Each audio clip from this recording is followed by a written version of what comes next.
Hello, everyone. This is another Black Conservative. I'm Ryan Bowling. Thank you all for joining me once again. So, rocker Paul Stanley from the Kiss group from the 70s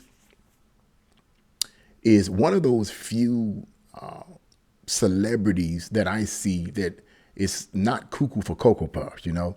I mean, this guy, to me, has a moral sense.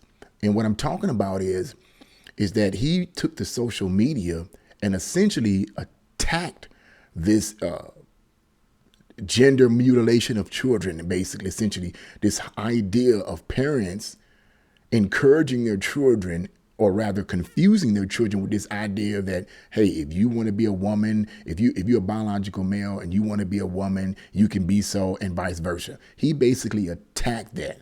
And basically said in so many words, look, that's wrong. You are confusing these young children. And he took to social media on that. This is very encouraging to me, because what this shows is that there are people out there in the celebrity realm that are not cuckoo for Cocoa Puffs. Now, let's read this and see what he has to say.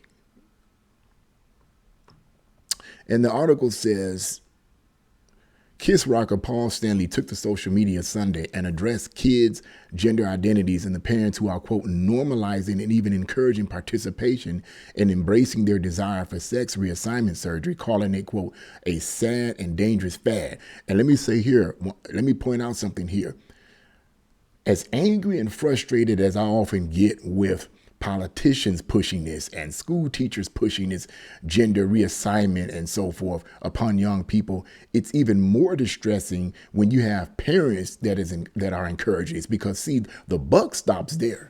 The buck stops there in the home, because there's only so much a politician can do in your home. We haven't gotten to the point in America where politicians can just mandate that you don't do this and you don't do that and you don't teach this and you don't teach that in your own home. Maybe in some states and some cities that may be playing around with that, but for the most part, that's not a part of the zeitgeist of America, really. Okay, and it's very disheartening when you have parents that encourage this kind of stuff, because now these kids are living with parents that are encouraging them to do something that they may not be able to alter when they become adults. If they decide to change their mind when they become adults, now they can't do so. But I'm gonna get into the deeper aspects of that later on. The article goes on to say the guitarist and father of four opened his thoughts with a simple declaration. There is, and I like this, listen to this, there is a big difference between teaching acceptance and normalizing and even encouraging participation in a lifestyle that confuses young children into questioning their sexual identification as though some sort of game, and then parents in some cases allow it, he wrote in an unsolicited my thought on what I am seeing. That's basically the title of it, of his posting rather on social media. But I like what he says is there is a big difference between teaching acceptance and normalizing and even encouraging participation in a lifestyle. Now, let me say this. I don't agree with schools teaching it, even teaching acceptance. I don't think that's the purpose or the job of teachers, to teach, hey, we got to learn how to accept people for their sexual identities or whatever. I don't think that's the job of the school teachers. I believe that the job and responsibility of school is to teach math, history, science, all the things that should be taught, and leave those issues up to the parents. If the parents don't teach it, then that's the parents' fault. God is going to hold them responsible. But I don't believe it's the school's responsibility to teach those kind of moral issues. Now, someone may argue, well, yes, Mr. Bowling, but in the early history of America, a lot of these schools taught biblical principles. They taught religious principles and taught morals and values in the school. Yes, that's true. That's true. But I'm going to be real with you. That was far superior than teaching kids on how to mutilate your own freaking bodies. I would rather for the schools to teach something like, hey, God is good, God is real, okay, and there's a such thing as right and wrong. I would rather for schools to teach that than to teach, oh, you can go ahead and mutilate your body and change your, no. You are confusing those children. Back in the early days of American history, when school teachers were teaching these moral principles, they were not confusing the children. They were giving the children a clear path to know the difference between right and wrong and to know how to think critically. It was different. So anyone who argues this idea, well, they did that back in the early days of school history where they taught morals and values and principles and so forth, that it's not the same argument. This is immoral and it's wrong. And I like the fact that we have a rock and roll star, a rock and roll celebrity, if you will, that's speaking out against it. We need more people like him. Let's go on. Stanley then went on to outline his argument on Twitter and Instagram that gender identity is not a game of choice, nor should it be, quote, a sad and dangerous fad that simply indulges the confused wishes of confused children.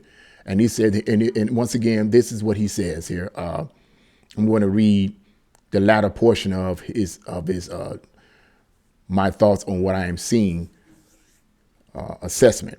He says, there are individuals who as adults may decide reassignment is their needed choice, but turning them into a game or parents normalizing it as some sort of natural alternative or believing that because a little boy likes to play dress up in his sister's clothes or a girl in her brother's, we should lead them steps further down a path that's far from the innocence of what they are doing. With many children, we have no real sense of who have no real sense of sexuality or sexual experiences caught up in the, quote, fun of using pronouns and saying that they identify as, some adults mistakenly confuse teaching acceptance with normalizing and encouraging a situation that has been a struggle for those truly affected and have turned into a sad and dangerous fad. And I agree with him right there, you know. And I'm going to read it for this is not the first time Paul Stanley has entered the public domain to address a topic of hot debate.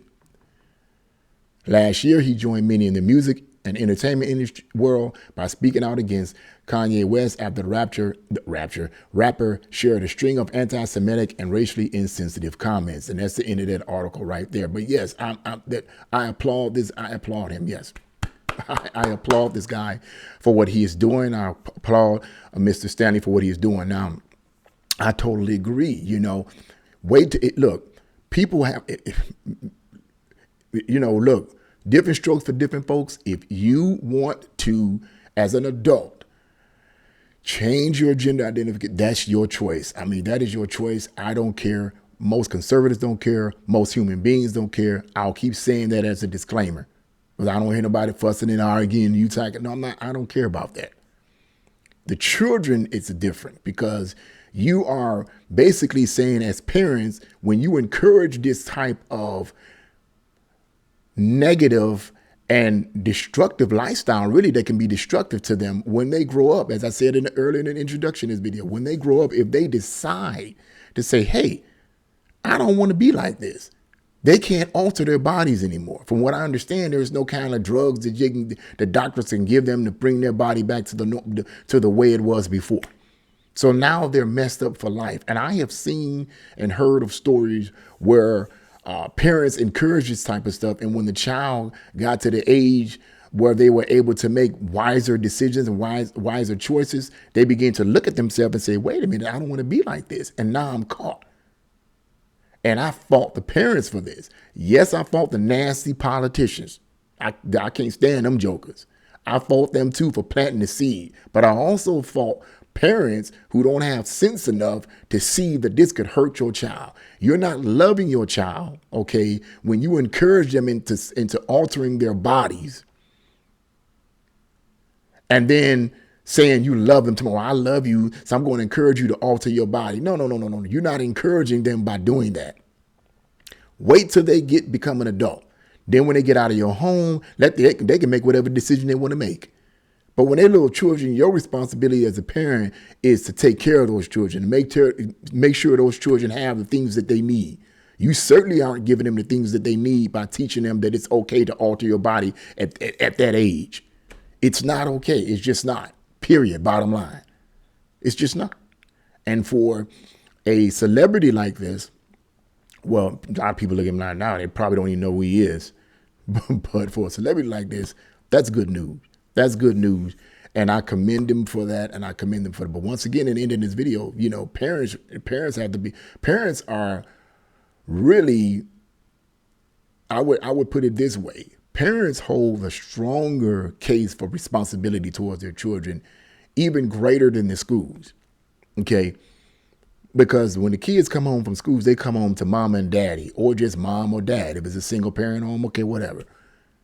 And ultimately, the responsibility of reinforcing moral concepts is up to the parents. The world around you can be going straight to hell. And if you have parents in that home that have a sense of morality, that have a sense of structure, you're going to have a relatively stable child. But when you have parents that are screwed up and messed up in the head, then that's going to make it much, much harder for that child to transition to adulthood. Bottom line. Bottom line. So I get on the parents. Well, I'm going to put it like this in order. I get on the parents, the school teachers, and the politicians in that order. But I first get on the parents because we're the last line of defense. It's not the politicians. It's not law enforcement. It's not the school teachers. It's the parents. We're the last line of defense. We can say, hey, son, daughter, I don't care what they teaching you in school. I don't care what kind of crazy stuff they're talking about. You're not going to do it in my home. You do have some autonomy in your home. To some extent, you got some autonomy in your home, depending on what state you're in. And I'm pretty sure all the states in America are not communist completely. So you do have some autonomy in your home. How dare anybody tell you you can't teach your kids in your own doggone home and you pay taxes? Man, don't make me cuss. Please. We as parents have autonomy in our home, and we should have the right. We should have the right and the authority, and we do, given by God. Whether you believe in God or not, I do. To say, son, daughter, no. That is destructive. I love you, son. I love you, daughter, and I don't want to see you guys destroy your lives. I'm teaching you things that's going to help you later on when you become adults. When you become adults, you can do whatever you want to do. But in my house, this is how we run things. This is how we run things. And I'm glad that he has taken responsibility, that Paul Stanley has gritted his teeth and spoke out against this monstrosity. Okay. But ultimately, it comes down to parents being responsible and parents saying no. Just simply saying no. It grieves me, man. It really grieves me when I see parents, especially where I work. Let me say this, and I'm gonna end this video, man, because this is I look at the parents as the moral compass. And if the parents don't have a moral compass, the kids more than likely will not. About a week ago, I'm on my job. I'm posted outside the front, what is called the front portico of Tower City. Got on uniform. I'm posted. I'm just, watching and doing my security thing. And then there's a woman. She had to be maybe perhaps in her 30s or something like that. Maybe 20s, late 20s, early 30s. It was hard to really tell because she looked really raggedy in her face. Who knows? She might have been 20 something and looked like she's 60. Anyway, she's screaming and hooping and hollering at either her son or someone she was watching or what. I don't know. I mean, but she was screaming and hollering at this boy and cussing at him. Get your effing self over here. The boy wouldn't listen, okay? But she was like, get your effing self over here. I don't give a F. I don't give a F. Get your effing self over here. And I'm listening to this woman, and I'm looking at the boy, and the boy was refusing to sit down. He was refusing to be obedient. And I'm thinking, okay, yes, I was hearing people saying, well, she need to go upside his head and spank his butt. Woo. Okay, you can look at that. That's how a lot of us black people like to look at it. You need to knock him upside his head. But when I was listening to it, I'm saying to myself, okay, you saying all of this, and maybe some of these kids need some corporal punishment. Yes. But is hooping and hollering and cussing them out and saying you don't give a F going to help? The boy started walking away. Because he looked sad. He starts walking away, and the lady said, I don't give a F. I don't give a F. Well, if you telling the boy you don't give a F, then why should he care? Why should he listen to anything you have to say? You telling him yourself, if that was his mother, you telling him yourself you don't give a F. So, of course, he's going to walk away. In his mind, he's like, you don't care what I do. Hooping and hollering and cussing the kids out and calling them names and saying you don't give a F is not going to help. That is terrible parenting. And this is where this is where we draw the line. Parents are the first line of defense. And when you screwed up as a parent, 9 times out of 10, the kids are going to be too. And they're going to go out into a world that's so messed up that they're not going to be able to bounce back. It is what it is. But that's my view on it. What do you guys think? Leave your comments in the comment section below. Like, share, and subscribe to my channel. God bless you all, and see you again.